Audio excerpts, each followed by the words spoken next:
김선소 본인은 국회가 실시하는 윤석열 대통령 탄핵소추안 즉각 발의 요청에 관한 청원 관련 청문회와 관련하여 법제사법위원회에서 정언을 함에 있어 국회에서의 정언, 감정 등에 관한 법률 제7조의 규정에 의하여 양심에 따라 숨김과 보탬이 없이 사실 그대로 말하고 만일 진술에 거짓이 있으면 위정의 벌을 받기로 맹세합니다.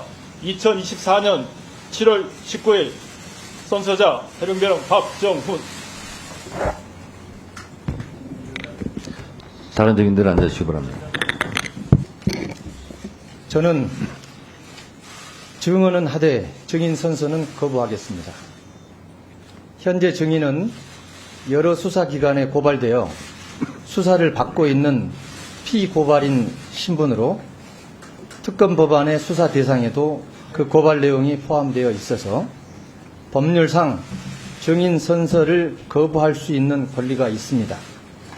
또한 현재 수사 중인 고발 사건과 관련해서 수사기관의 그릇된 사실관계 및 법리 판단으로 공소 제기 및 공소 제기를 당할 위험성이 남아있는 상황으로 증언 거부권까지 있습니다. 하지만 증인은 국민적 의혹을 해소하기 위해서 진실에 입각해서 성실하게 증언하겠습니다. 이상입니다. 네. 우리 위원회는 소명해 주신 거부 이유가 정당하지 않다고 판단하는 경우 증인선서 거부의 죄로 고발할 수 있음을 다시 한번 말씀드리고 오늘 임성근 증인 말씀대로 증인 선서는 거부하되 증언을 하겠다라는 말씀을 하셨는데 오늘도 잘 해주시기 바랍니다. 제가 궁금해서 하나 여쭙겠는데 우리 이종섭 장관님, 예, 지난번에 증인선서 거부하셨죠? 예, 그렇습니다. 오늘은 왜 증인선서 했습니까? 그때에 저는 법률이 보장하는 그 권리에 따라서 선서를 하지 않았는데 나중에 보니까 허위 진술하기 위한 의도로 오해를 받았던 것 같고 네. 또 진행되는 과정에서 제가 진술권을 받지를 못했습니다. 네. 그러다 보니까 충분하게 제 입장을 설명할 수 없었던 경험이 있어서 네. 이번에는 선서하고 그런 오해도 받지 않고 네. 당당하게 진술을 하려고 선서를 한 겁니다. 네. 잘 하셨고요. 허위 증언을 할 생각이 아니라면 증인선서를 하는 것이 오히려 더 유리합니다.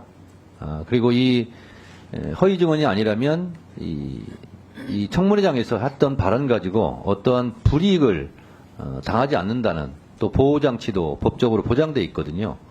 그래서 이종섭 전 장관님 같은 경우는 오늘 마음을 잘 바꿔 먹었다 이런 생각을 좀 했어요. 그래서 잘하셨다는 생각이 좀 들고 그래서 임성근 증인도 점심시간에 곰곰이 생각하셔서 혹시 선서를 하실 생각이 있으면 기왕에 김규현 참고인도 증인 선서를 하기로 했으니 한번 생각해 보시라고 제가 권유하는 차원에서 말씀을 드리는 겁니다. 왜냐하면 허위 증언이 아니라면, 허위 증언을 할 생각이 아니라면 오히려 선서를 하는 것이 법적으로 더 보호받고 더 당당한 것이 아닌가 그런 생각이 들어서 제가 조언의 말씀을 드리는 겁니다.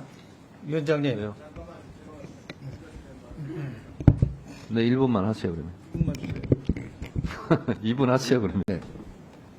진술 거부권은 헌법상의 권리입니다. 알고 있어요. 잘 아시죠? 네. 형사 절차에서만 진술 거부권이 인정되는 게 아니라 행정 절차 또 국회 질의 과정에서도 진술 거부권은 침해할 수 없는 권리라고 헌법재판소뿐만 아니라 법원에서 오랫동안 인정되어 온 권리입니다. 이 권리를 행사하는 것은 증언을 하는 것을 거짓말하고 안 하고의 문제가 아닙니다. 본인이 자기 부재의 침해를 받지 않겠다는 정당한 권리를 행사하는데 위원장님은 지금 지속적으로 어떻게 말씀하시냐 하면 마치 증언 거부하는 것을 허위 증언을 하기 위한 것인 양 지금 말씀을 하세요. 국민들에게 이분들이 권리 행사하는 것은 정당한 권리이고 여러분은 그 권리 행사를 하셨지만 증언 거부해서 위증을 하면 처벌하시면 됩니다. 고발하시면 되고 그런데 그게 아닌데 마치 증언 거부 자체를 이증을 위한 증언 거부라는 식으로 계속 반복적으로 말씀을 하세요. 그렇게 하시면 국민들이 듣기에는 저분들이 자기의 헌법적 권리를 행사했는데 그 헌법적 권리가 마치 잘못된 행사인 양 국민들에게 비춰집니다. 이런 식으로 위원장님께서 반복적으로 말씀하시는 건 적절치 않기 때문에 제가 지적을 하는 거고요. 두 번째, 위원장님도 나중에 필요한 질문이 있으시면 7분을 받아서 하십시오.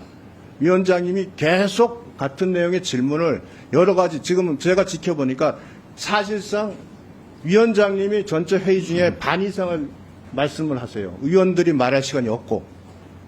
만일 질문하실 게 있으면 위원장님도 7분을 받으셔서 필요하고 궁금한 질문을 하십시오. 방금 하신 내용은 의사 진행과 전혀 관계없지 않습니까? 마치겠습니다. 네, 유상범 간사가 위원장이 아니에요. 위원장한테 의사 진행 발언을 할 수는 있는데 위원장한테 이래라도 저래라 하더라도 그건 위원장이 알아서 판단할 일이니까요. 너무 개념치 마시고요. 다시 말씀드리지만 증인 선서는 거부할 권리가 있습니다. 그러나 이종섭 증인 같은 경우 지난번에는 거부했다가 이번에는 마음을 고쳐먹어서 하셨기 때문에 제가 말씀드리는 거고 임성근 증인 같은 경우는 또 거부를 하셔서 제가 그것이 꼭 유리한 것은 아니다 라고 말씀드리는 거고 제가 분명히 권유드린다 이렇게 말씀드렸지 않습니까?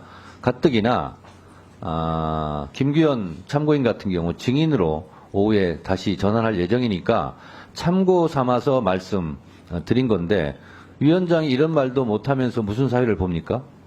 당연히 위원장으로서 할 수 있는 거다 말씀을 드리고 김경호 참고인 왜 손 드셨어요? 발언 때로 나오셨어요. 하실 말씀 있으세요? 발언 기회를 주셔서 감사합니다. 대법원 판결 2009도 13197 판결에 따르면 수사기관에서 형사소송법 148조와 그리고 수사기관이 그거를 고지해야 되는 의무를 규정한 160조에 따르면 증언 거부권이 권리이지만 제가 말씀드렸던 2009도 13197 판결에 따르면 증권법의 제3조 1항에서 말하는 증언 거부는 형사소송법 160조와 같은 상대방 즉 청문회에 고지할 의무 그 규정을 준용할 수 없기 때문에 권리가 아니고 반사적 이익에 불과하고 따라서 그 사유가 정당하지 않으면 고발할 수 있는 것입니다. 대법원 판결을 주권자 국민 앞에서 이야기하고 싶어서 손들었습니다. 이상입니다. 네, 알겠습니다. 예, 들어가시고요. 도움 말씀 감사드립니다. 유상범 간사님, 그렇게 좀 비아냥거리지 마세요.